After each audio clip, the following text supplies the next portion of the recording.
Welcome to Hodgepodge Australia. Today we're making an all my love Valentine's Day cake. I love how this cake turned out, and if you're keeping count, let me know how many times I say love in this whole video. But to start off, we're going to use some Wilton Heart sprinkles.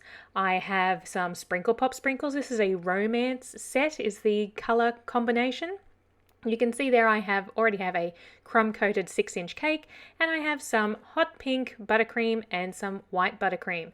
So let's get started. I'm going to use my pink buttercream and I'm going to go around about halfway up. You can see there I've got a bit of an orange there in the middle. It was supposed to be dusty pink and I was going to do 3 colors along this one of sort of an ombre, but it came out more orange, so we're just going to go with the pink and the white. So you can see there I have put half pink and half white. I'm going to pop the rest on the top. Then we're going to use our offset spatula and our large cake smoother just to smooth down those edges. Now while we're smoothing all this down, don't forget to subscribe to Hodgepodge Australia. We do put up a video once a week and we do have a lot of a back catalogue there that you can go through for any of your cake decorating inspiration that you need. Once you have your buttercream how you like it, pop it on a baking tray. Then you can see I have a heart stencil there, which I have made an imprint on the cake. This just helps me to keep to my heart shape and not go off center because I don't have a great eye and I will end up with a lopsided heart. So this just really gives you a stencil to go with. I'm using the large balls and you can see those little candy sticks there out of the Sprinkle Pop sprinkle section to just outline my heart. That way, again, when I am filling it in with all the sprinkles, I don't go outside of the lines. Also, I found that this Sprinkle Pop collection did have a lot of big sprinkles and they did kind of get in the way when I was trying to fill in the heart. But we soldier on and we do what we have to do, and sometimes that involves hand picking out those large balls. But you can see there I'm using a teaspoon and I also have a little spork because it was the first thing I grabbed out of my drawer, and I'm just popping the smaller sprinkles onto the spoon, getting them close to my stencil, and I'm using the spork to press them onto the cake. Mind my big arms in the way, but this is quite hard to do and capture on video at the same time. I have abandoned the spork and we're now just using my finger because this is being served to my family and I guarantee my hands are clean.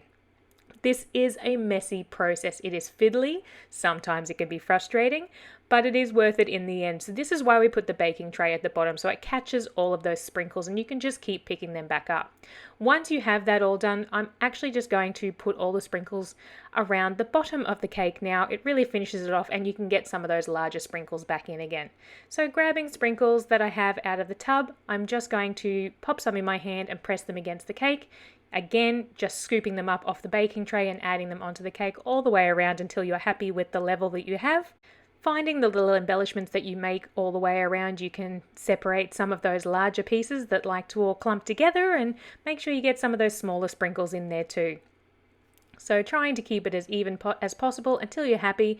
Then, because you have the baking tray, just lifting up the cake board, you can grab yourself a baking brush and just brush those back down off onto the baking tray. It makes the cleanup a lot easier and you don't have them all over your floor.